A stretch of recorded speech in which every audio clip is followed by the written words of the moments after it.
under the Freedom of Information Act, you can absolutely ask for the specific process they went through, who was in the sign-off process, and once you start asking those kind of detailed questions, then you will very swiftly get one reaction, I can guarantee you, which is one of covering backsides.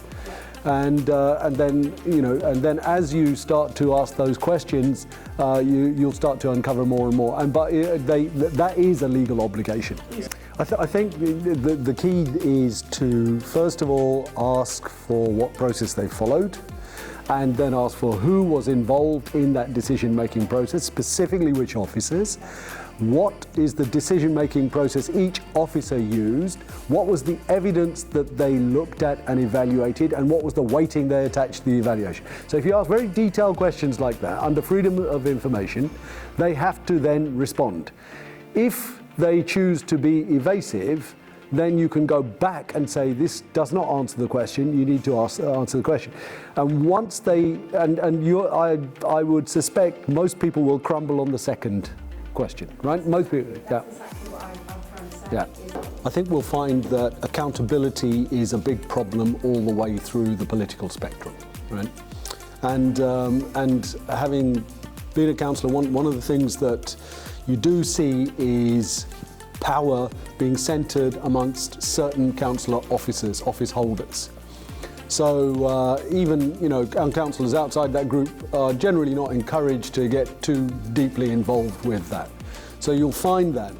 And there's that culture locally. You can also see it in the culture at a national level when you were talking about sort of national issues.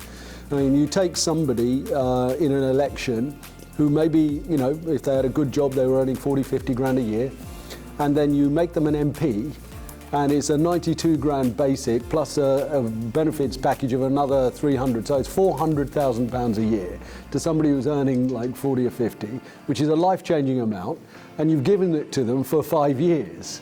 Nobody can get rid of them, so where the rest of the UK population has no job security, no one can get rid of them for 5 years, right? Even if there's an election and they have to be lobbed out, they get a 4-month parachute payment. So you're just encouraging duplicity in that very process. They vote against child benefit and they get £6,000 a year dependence allowance. They vote out London waiting for Watford people and they get, £30,000 for a flat in London. And so you have a problem, we have a problem, all the way through the political spectrum. Because will those people then ask questions? The connection between corporates, the media, and these politicians at the local level and the national level is hugely problematic. Yeah. There's too cozy a relationship between this triumvirate. And until the public addresses this issue about what that relationship is, what the accountability is, how it's all done, then you're going to continue to get corporates with this cozy relationship with politicians and the parties, because both parties that I know that have been in power, the Labour and the Tories, as far as I can see, at the highest level, they are being told what to do by corporate power, and the corporate lobbies are then drifting those policies down, and the local policies are being pushed by those national governments. So the hospital was originally scheduled to cost 200 million, and then it went up to 300 million. And do you know what the current quote is for the hospital? 1.3 billion. That is basically credit stuffing that hospital, so that lease will absolutely stuff the NHS and the people of Watford. It doesn't cost £1 billion. Yeah, I've got friends in the construction industry, and when I put this 1.3 billion figure to them, they just laughed. They're credit stuffing it. It's the same as you get with the housing market. You credit stuff residential mortgages, and basically you end up with debt. What credit stuff means? Credit stuffing means that you just pump it as full of debt as you possibly can, right? So when you load it with debt, then what happens is that people, when you rock up and ask for the interest on that debt, you take a larger and larger slice of that person's income. I mean, but look at our houses here in Watford. I grew up Sutton Road, just across from the town centre.